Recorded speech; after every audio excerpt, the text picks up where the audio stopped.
இந்த கூட்டணி மிகப்பெரிய வரவேற்பை பெற்றிருக்கிறது.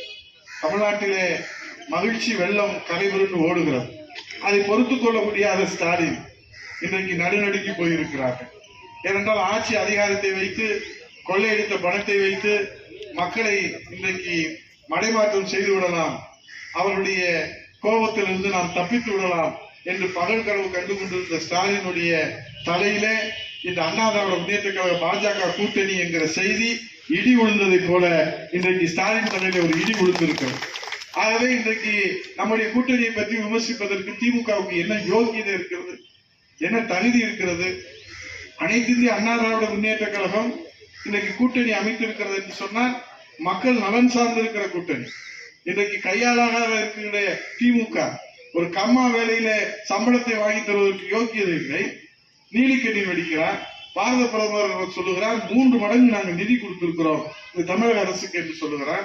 ஆனால் கம்மா வேலையில வேலை பார்க்கிற அந்த சாமானிய மக்களுக்கு அன்றாட வாழ்வாதாரத்துக்கு கூட சம்பளத்தை தருவதற்கு யோக்கியதை. அப்புறம் இதற்கு முதலமைச்சர் பதவி. முதலமைச்சர் ஸ்டாலின் நினைத்தால் உடனடியாக என்ன செய்ய முடியும்? நிதி அமைச்சர் தங்கம் தென்னரசை கூப்பிட முடியும், நிதி செயலாளர் உதயசந்திரன் IAS அவர்களை கூப்பிட முடியும். ஏன் கம்மா வேலைக்கு இன்னைக்கு 6 மாதமாக சம்பளம் தராமல் அந்த மக்களுடைய கண்ணீரை வடித்துக் கொண்டிருக்கிறார்களே? உடனடியாக எங்கே ஜப்பானில் இருந்தோ, ரஷ்யாவில் இருந்தோ, அமெரிக்காவில் இருந்தோ, டெல்லியில் இருந்து எப்போது வேண்டுமானாலும் நிதி வரட்டும், என் மக்களுடைய கண்ணீரை துடைப்பதற்கு உடனடியாக தமிழக அரசே அந்த சம்பளத்தை வழங்கும் என்று உத்தரவு போட முடியுமா? முடியாதா? செய்ய முடியும், ஆனால் மனம் இல்லை. பழியை தூக்கி பிறர் மேல போடுவது. ஏன் சம்பளம் வரல? அங்க டெல்லியில கொடுக்கல. ஏன் நீங்க பாடம் கட்டல? அங்க டெல்லியில கொடுக்கல. ஏன் மருந்து மாத்திரை கொடுக்கல?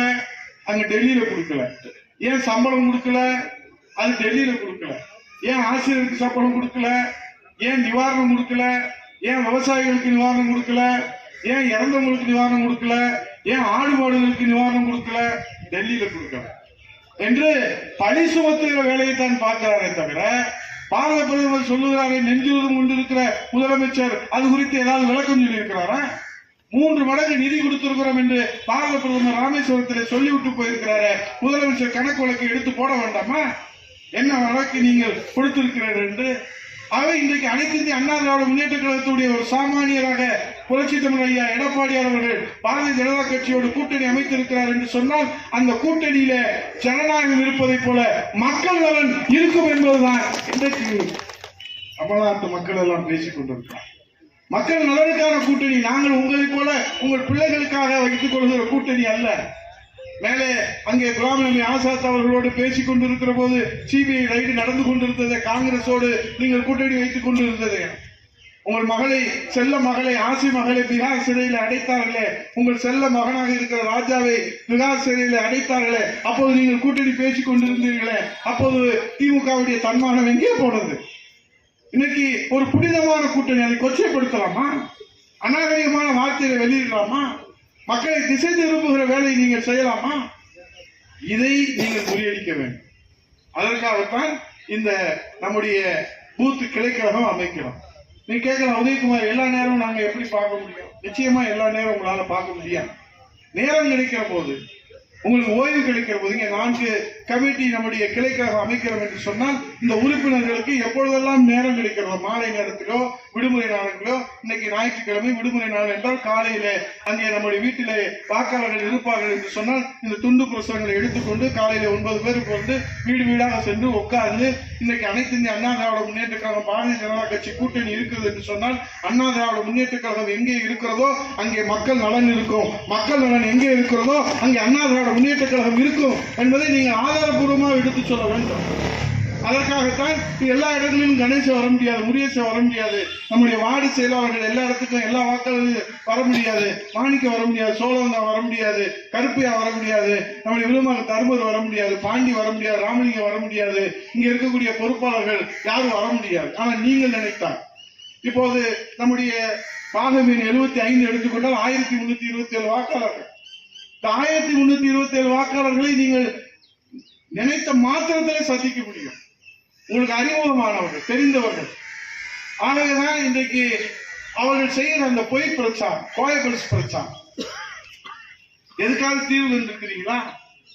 புரட்சி தமிழ் ஐயா எடப்பாடியார் கேள்வி கேட்டாரு, நீங்க கூட்டணியில இருக்கிறீங்களே, கம்யூனிஸ்ட் கூட்டணியில, உடனே முல்லை பெரியாறு உச்ச நீதிமன்றத்தில் தீர்ப்பு வாங்கி கொடுத்திருக்கிறோம், நீ போய் தீர்ப்பு வாங்க வேண்டியது இல்ல, இனிமேல் போய் வழக்கு தொடுக்க வேண்டியதில்லை, நீட் தேர்வுக்கு போய் வழக்கு தொடுக்கிறாங்க. வழக்கு தொடுத்து உச்ச நீதிமன்றம் வாங்கி கொடுத்த தீர்ப்பின்படி 152 அடி உயர்த்தணும். கம்யூனிஸ்டும் அவரும் இவர் மாநாட்டுக்கு அவர் போறாரு, அவர் மாநாட்டுக்கு இவர் போறாரு, 2 பேர் கட்டி பிடிக்கிறாங்க, எல்லாம் பண்றாங்க. ஆனா கட்ட அணையில 152 அடி உயர்த்தணும்னா இது வரைக்கும் பதில் இல்லை. அதே போல அங்க இருக்கிற சிவகுமார் இங்க வந்து சிவப்பு கம்பளை விரிச்சு வரவேற்கிறாங்க. அவர் விறுவிறுன்னு வந்து இங்க வந்து சொல்லிட்டு போயிட்டாரு, மேகதாத்துல அணை கட்டாம நாங்க ஓய மாட்டோம்.